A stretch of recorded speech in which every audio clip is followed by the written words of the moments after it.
Balai Pengelola Transportasi Darat BPTD Wilayah 15 Kalimantan Selatan mencatat terjadinya peningkatan aktivitas arus mudik dan balik selama masa Lebaran Idul Fitri 2019.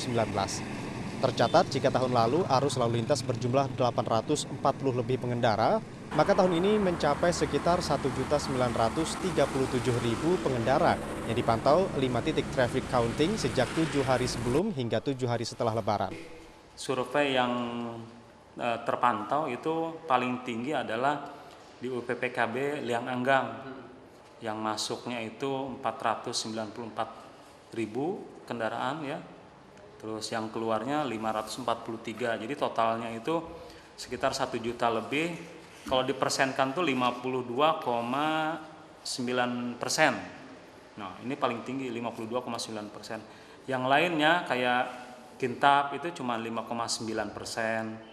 Terus Anjir Serapat 21,1%, Tabalong juga 9,7%, terus satunya lagi Lingkar Selatan 11,5%. Nah, jadi dari pemantauan ini memang data yang kita survei untuk seluruh jenis kendaraan. Peningkatan aktivitas lalu lintas menurut Kepala BPTD Wilayah 15 Kalimantan Selatan, Ardono, diduga terpicu panjangnya waktu libur masyarakat, di mana puncaknya berada pada hari kedua Idul Fitri. Meski demikian, terpantau penggunaan roda 2 masih cukup tinggi, di mana jumlahnya mencapai 1 juta lebih.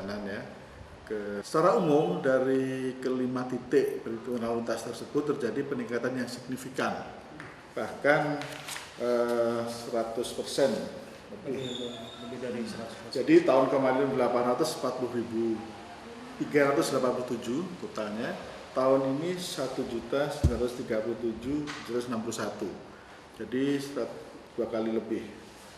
Ini mungkin disebabkan karena pertama liburannya cukup panjang, terus juga mungkin tanggal muda juga ya, itu pengaruh. Dan kami melakukan survei itu menghitung yang lewat di depan posko, di depan petugas survei. Sehingga pada masa yang panjang ini kemungkinan katakanlah satu titik, kita ambil sebagai contoh, sebagai gambaran yang Anggang. Yang keluar masuk Banjarmasin ini paling tinggi datanya.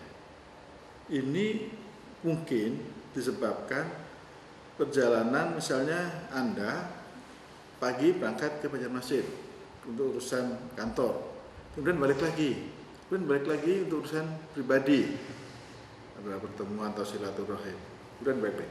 Jadi bisa jadi kendaraan yang sama pulang balik karena libur ya. Nah, ini terutama di perkotaan atau seperti Banjarmasin, makanya datanya meningkat.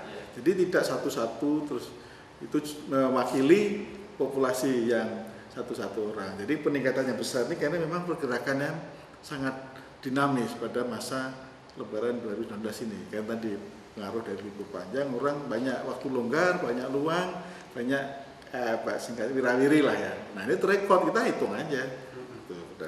Itu mungkin salah satu penyebabnya. Secara umum BPTD menyatakan lalu lintas selama arus mudik dan balik berjalan lancar. Hasil pemantauan ini akan menjadi bahan evaluasi untuk tahun mendatang. Syamsul Alam, Kompas TV, Banjarmasin.